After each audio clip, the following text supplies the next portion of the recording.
Hello students, welcome to the Spandan Academy, class 6th. Today we shall study chapter 3, fiber to fabric. Fiber means रेसे और fabric means कपड़ा, means रेसे से कपड़ा कैसे बना जाता है, इस वीडियो में हम ये जानेंगे. पहेली and वोजो won the first prize in a science quiz competition held at their school. पहेली और बूजू ने अपने स्कूल में आयोजित की गई विज्ञान प्रश्नोत्तरी प्रतियोगिता में प्रथम पुरस्कार जीता. जो साइंस क्विज होती है, साइंस क्विज कंपटीशन, उसमें उन दोनों ने क्या फर्स्ट प्राइज जीती. They were very excited and decided to use the prize money to buy clothes for their parents. When they saw a large variety of cloth material they got confused. The shopkeeper explained that some clothes of fabric were cotton and some were synthetic. He also had woolen mufflers and shawls. There were many silk sarees and well. Paheli and Bhujo felt very excited. They touched and felt these different fabrics. Finally, they bought a woolen muffler and a cotton sari.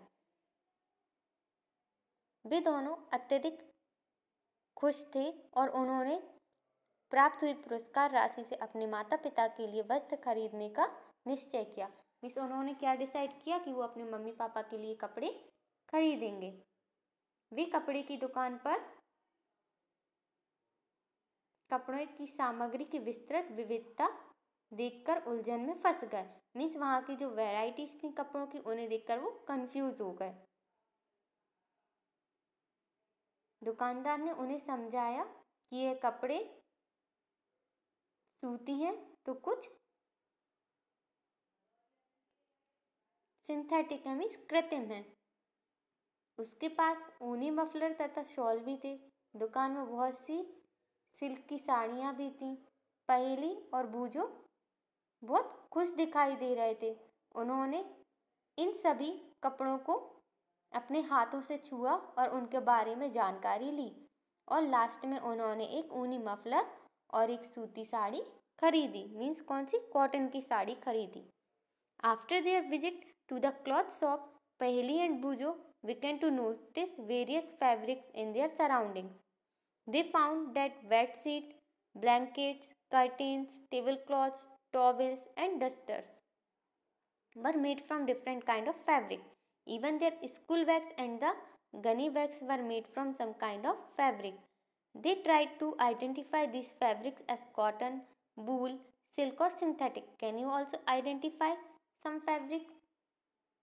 कपड़े की दुकान पे घूमने के बाद पहेली और बूजो ने अपने आसपास में विभिन्न प्रकार के कपड़ों को ध्यान से देखना शुरू किया. उन्होंने देखा कि बेडशीट, कंबल, पर्दे, मेजपोश, तौलिए और झाड़, डस्टर आदि ये सभी भिन्न भिन्न प्रकार के कपड़ों से बने हैं. यहाँ तक कि उनके अपने बैग तथा बोरे भी किसी प्रकार के कपड़े से बने हैं. उन्होंने इन सभी कपड़ों की पहचान सूती, ऊनी, रेशमी और सेरिस्लिफ्ट कृत्रिम के रूप में की. क्या आप भी इन वस्त्रों में से कुछ की पहचान कर सकते हो? Variety in fabrics. अब जो कपड़े होते हैं उनमें विविधता.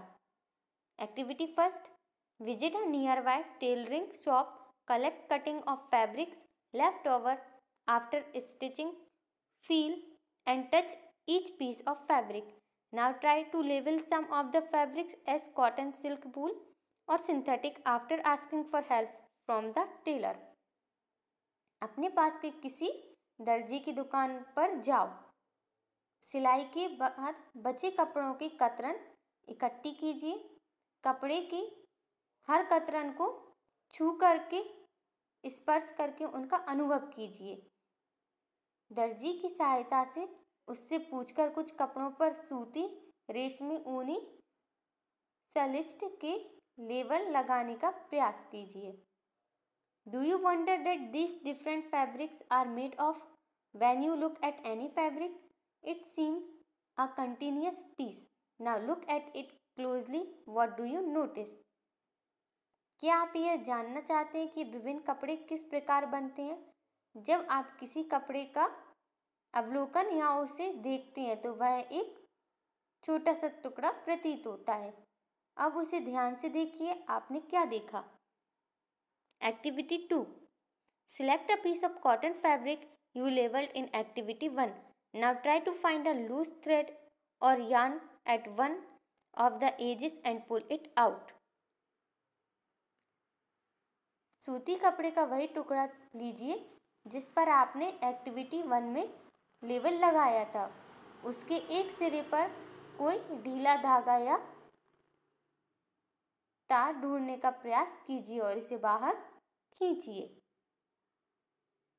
If no loose yarn are visible, you can gently pull one out with a pin or a needle. We find that a fabric is made up of yarn arranged together. What are these yarn made of? यदि आपको धागा दिखाई ना दे तो pin अथवा सुई की मदद से आप एक धागा धीरे धीरे बाहर खींच सकते हैं। हम यह देखते हैं कि धागा को एक साथ व्यवस्थित करने पर वस्त्र बना है। मीन्स जब हम धागा को अच्छे से अरेंज करते हैं तो क्या एक कपड़ा बनता है। ये धागा किससे बनता है? अपना क्वेश्चन है कि जब धागे से कपड़ा बनता है तो धागा कहाँ से आता है? फाइबर। फाइबर मीन्स रेसे। Activity 3, take out a yarn from a piece of cotton fabric. Place this piece of yarn on the table. Now press one end of the yarn with your thumb. Scratch the other end of the yarn along its length with your nails as shown in figure 3.4. Do you find that at this end the yarn splits up into thin strands?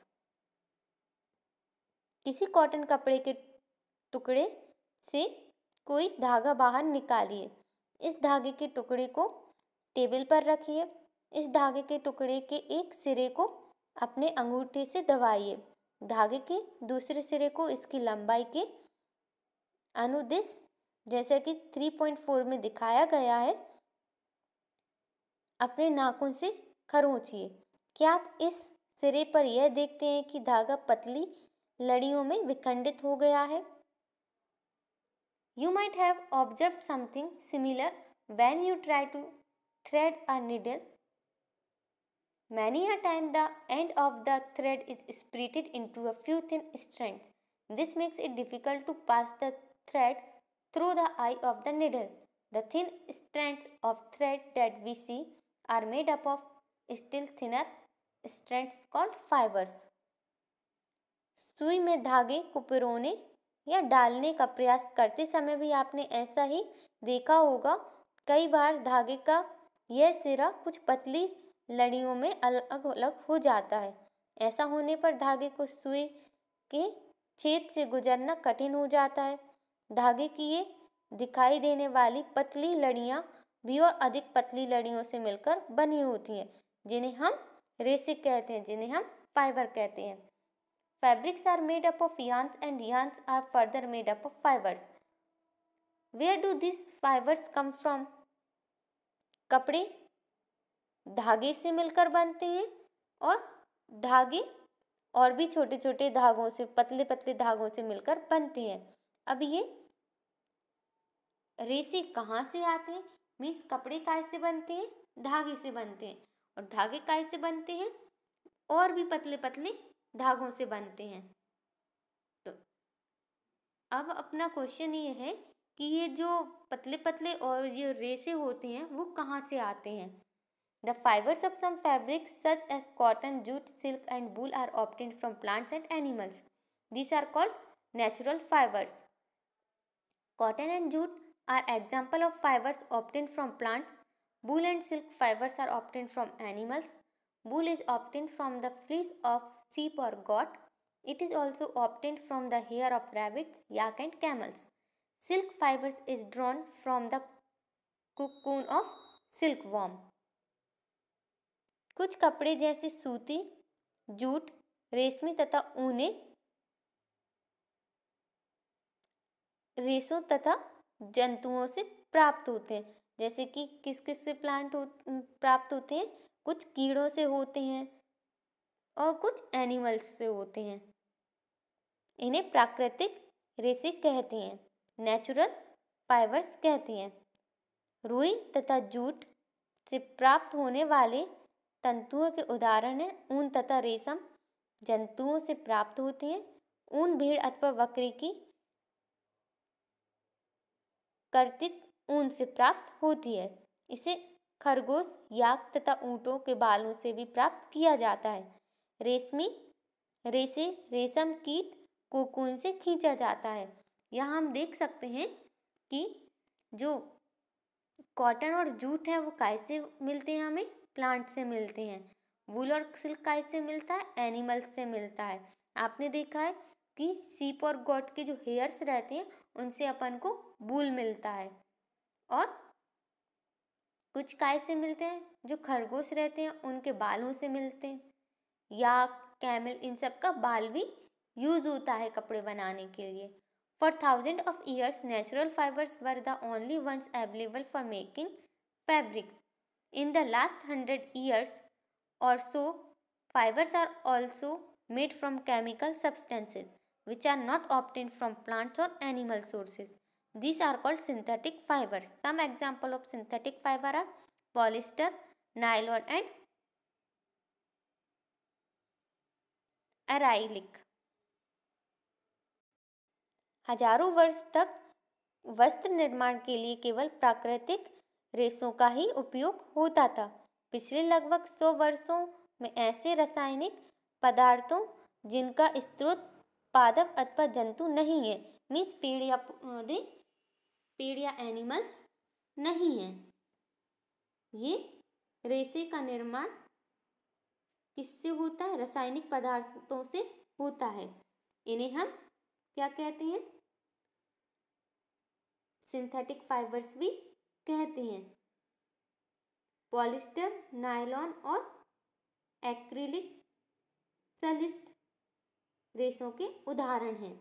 जैसे कि हम देख सकते हैं क्या होता है, कुछ कुछ सिंथेटिक फाइबर्स भी होते हैं, जैसे कि पॉलिस्टर, नायलॉन, ये सब क्या है? सिंथेटिक फाइबर्स हैं। ये प्लांट्स और एनिमल्स की हेयर से नहीं बनते। Bujo has seen in the museum item like one shown here. These were worn by warriors. He wants to know if these are made of some kind of fiber. बूजो ने यहाँ दिखाई गई कुछ वस्तुओं को संग्रहालयों में देखा है। इन्हें योद्धा पहनते थे। वह यह जानना चाहता है कि क्या ये भी किसी प्रकार के रेशों से बने हैं। 3.3 Some plant fibers means कुछ ऐसे रेशे जो हमें पेड़ों द्वारा मिलते हैं। कॉटन, कॉटन मीन्स रुई। Have you ever made wicks from for oil lamps? What do you see for making this wicks? This cotton wool is also used for filling mattresses, quilts और पिलोस। क्या आपने कभी तेल के लैंपों के लिए बत्तियां बनाई हैं? इन बत्तियों के बनाने के लिए आप क्या उपयोग में लेते हैं? इस रुई का उपयोग गद्दों, रजाइयों अथवा तकियों में भी किया जाता है। Take some cotton wool, pull it apart and look at its edges. What do you observe? The small thin strands that you see are made up of cotton fibres. कुछ रुई लीजिए, इसे खींचकर अलग अलग कीजिए और इसके किनारों को ध्यान से देखिए। आपने क्या ऑब्जर्व किया? ये छोटी पतली लड़ियाँ जिन्हें आप देख रहे हैं, ये कपास से बनी हैं, मीन्स ये कॉटन फाइबर्स से बनी होती हैं। Where does this cotton wool come from? It is grown in the fields. Cotton plants are usually grown at places having black soil and warm climate. Can you name some state of our country where cotton is grown? The fruits of the cotton plant are about the size of a lemon.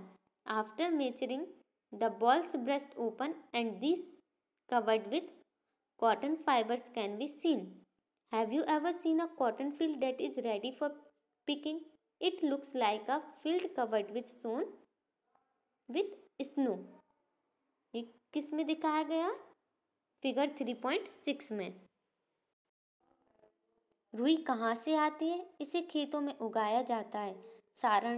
साधारणतः कपास के पौधे वहाँ उगाए जाते हैं जहाँ की मिट्टी काली तथा जलवायु उष्ण होती है। क्या आप ऐसे कुछ राज्यों के नाम बता सकते हैं जहाँ हमारे देश में कपास की खेती की जाती है? कपास के फल लगभग नींबू के बराबर होते हैं। पूरी तरह बीज जब पक जाता है तब वह टूटकर खुल जाता है। अब कपास पौधों से ढके कपास बीज को देखा जा सकता है। क्या आपने ऐसा कपास खेत देखा है जो कपास चुने जाने के लिए तैयार हो चुका है? इस समय खेत कपास के रेशों से इतना सफ़ेद हो जाता है, ऐसा लगता है कि जैसे पूरा खेत बर्फ से ढक गया हो या बर्फ ने ढक लिया हो। From these balls, cotton is usually picked by hands. Fibers are then separated from the seeds by combing. This process is called ginning of cotton. Ginning was traditionally done by hand. These days, machines are also used for ginning. साधारणतया इन कपास बॉलों से कपास को हाथों द्वारा प्राप्त किया जाता है। इसके बाद कपास से बीजों को कंघी द्वारा अलग अलग किया जाता है। इस प्रोसेस को हम गिनिंग ऑफ कॉटन कहते हैं, कपास ओटना कहते हैं। पारंपरिक ढंग से कपास हाथों से ओटी जाती थी। आजकल कपास ओटने के लिए मशीनों का भी उपयोग किया जाता है। ये हम देख सकते हैं फिगर 3.7 में बताया गया है कि रुई को किस तरह कंघी से अलग अलग किया जाता था। Jute fibre is obtained from the stem of jute plant. It is cultivated during the rainy season. In India, jute is mainly grown in West Bengal, Bihar and Assam. The jute plant is normally harvested when it is at flowering stage. The stem of the harvested plant are immersed in water for a few days. The stems, root and fibers are separated by hand. To make fabric, all these fibers are first converted into yarn. How is it done? Jute को पटसन पेड़ के तने से प्राप्त किया जाता है। मीन्स जो जूट रहता है उसे जूट के पेड़ के तने से प्राप्त किया जाता है। भारत में इसकी खेती वर्षा ऋतु में की जाती है। भारत में जूट को प्रमुख रूप से पश्चिम बंगाल, बिहार तथा असम में उगाया जाता है। सामान्यतः जूट के पेड़ को पुष्पन मतलब जब फूल आता है ना तो उस अवस्था में उसे काटते हैं। फसल कटाई के पश्चात पेड़ों के तनों को कुछ दिनों तक पानी में डुबोकर रखते हैं। ऐसा करने पर जो तने होते हैं ना वो गल जाते हैं और उन्हें जूट और उस जूट को पेड़ों से हाथों द्वारा अलग अलग कर दिया जाता है। कपड़े बनाने से पहले इन सभी रेशों को तागों से परिवर्तित कर दिया जाता है। ऐसा क्यों किया जाता है? Spinning cotton yarn 3.4. You can try making cotton yarn yourself. आप स्वयं सूती धागा बनाने का प्रयास कर सकते हैं। एक्टिविटी 4 यहाँ पर बताया गया है, एक हाथ में कुछ रुई पकड़िए, दूसरे हाथ के अंगूठे तथा तर्जनी के बीच कुछ रुई की चुटकी भरिए और इसे धीरे धीरे रुई से बाहर की ओर खींचिए तथा रेशों को लगातार ऐंठते भी रहिए। क्या आप धागा बना सके? मीन्स क्या करना है, उसको बार बार घुमाना है। रेशों से धागा बनाने की प्रक्रिया कताई कहते हैं।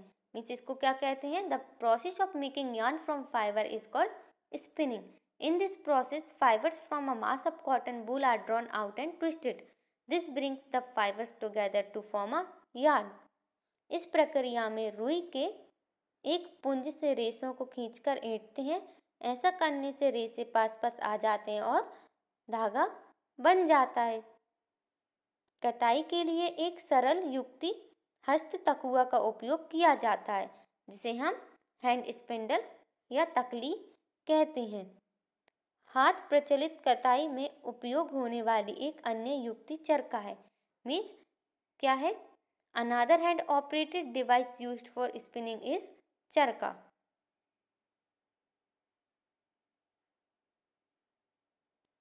चरखे के उपयोग को राष्ट्रपति महात्मा गांधी ने स्वतंत्रता आंदोलन के एक पक्ष के रूप में लोकप्रियता प्रदान की थी। उन्होंने लोगों को हाथ कते तागों से बुने वस्त्रों को पहनने तथा ब्रिटेन की मिलों से बने आयातित कपड़ों का बहिष्कार करने के लिए प्रोत्साहित किया था। खादी के प्रचलन को बढ़ावा देने के लिए भारत सरकार ने 1956 में एक संगठन का निर्माण किया, जिसे खादी एवं ग्रामोद्योग आयोग कहते हैं। बृहद पैमाने पर तागों की कताई का कार्य कताई मशीनों की सहायता से किया जाता है। कताई के पश्चात धागों का उपयोग वस्त्र बनाने में भी किया जाता है। यार्न टू फैब्रिक, धागे से कपड़े कैसे बनते हैं? There are many ways by which fabrics are made from yarns. धागे से वस्त्र बनाने की कई विधियां हैं। The two main process were weaving and knitting. इनमें दो विधियां बुनाई तथा बंधाई हैं। वीविंग मीन्स बुनाई। In activity 2, you might have noticed that a fabric is made up of two sheets of yarns arranged together. The process of arranging two sheets of yarns together to make a fabric is called weaving. Let us try to weave some paper strips. Activity 2 में आपने यह ध्यान दिया होगा कि वस्त्र धागों के दो सेटों, जिन्हें एक साथ व्यवस्थित किया जाता है, से मिलकर बनते हैं। धागों के दो सेटों को आपस में व्यवस्थित करके वस्त्र बनाने की प्रक्रिया को बुनाई कहते हैं। Activity 5, take two sheet of paper of different colours, cut square pieces of length and width equal to 30 centimetre from each sheet. Now fold both the sheet into half. One sheet draw lines as shown in the figure A and on the other as shown in figure B. Cut both the sheets along the dotted lines and then unfold. Weave the strip one by one through the cuts in the sheet of paper as shown in figure C. Figure D shows the pattern after weaving all the strips. अलग अलग colour के दो paper की sheet लीजिए। दोनों में से 30 centimetre लंबाई तथा 30 सेंटीमीटर चौड़ाई की शीट काटिए। अब इन दोनों शीटों को आधा मोड़िए। एक शीट पर जो फिगर ए में दिखाए अनुसार लाइनें खींचिए तथा दूसरी शीट पर फिगर बी में दिखाए अनुसार लाइनें खींचिए। दोनों शीटों को खींची गई लाइनों के जरिए काटिए और फिर शीटों को मोड़े और खोलकर इन्हें फैला लीजिए। एक शीट की पट्टियों को एक एक करके दूसरी शीट के कटावों से फिगर सी में दिखाए अनुसार बुनिए। फिगर डी में पट्टियों के बुनने के पश्चात का पिक्चर दिखाई गई है। In a similar manner, two sheets of yarn are woven to make a fabric. The yarns are much thinner than our paper strip, of course. Weaving of fabric is done on looms. The looms are either hand operated or power operated. इसी ढंग से धागों के दो सेटों को बुनकर कपड़े बुने जाते हैं। धागे वास्तव में पेपर की पट्टियों की तुलना में बहुत पतले होते हैं। कपड़ों की बुनाई करकों पर की जाती है। करके या तो हस्त प्रचलित होते हैं या फिर मशीनरी होते हैं। नेक्स्ट है knitting. Have you noticed how sweaters are knitting? In knitting, A single yarn is used to make a piece of fabric. Have you ever pulled the yarn from a torn pair of socks? What happened? A single yarn gets pulled out continuously as the fabric gets unraveled. Socks and many other clothing items are made of knitting fibers. Knitting is done by hand and also on machines. क्या कभी आपने यह ध्यान से देखा है कि sweater किस प्रकार बुनी जाती हैं? इनकी बुनाई में किसी एक धागे का उपयोग पूरे कपड़े के एक टुकड़े को बनाने में किया जाता है। क्या आपने कभी किसी फटे हुए मोजे से किसी धागे को खींचकर देखा है? जब आप ऐसा करते हैं तब क्या होता है? एक धागा लगातार खिंचता चला आता है तब कपड़े उधड़ जाते हैं। मोजे और बहुत सी अन्य पहनने की वस्तुएं ऐसी बुनाई द्वारा बने वस्त्रों से की जाती हैं। इस प्रकार की बुनाई हाथों से तथा मशीनों द्वारा भी की जाती है। Weaving and knitting are used for making different kind of fabric. These fabrics are used for a variety of clothing items. दोनों प्रकार की बुनाई का उपयोग विभिन्न प्रकार के वस्त्रों के निर्माण में किया जाता है। इन वस्त्रों का उपयोग पहनने की विविध वस्तुओं को बनाने में होता है।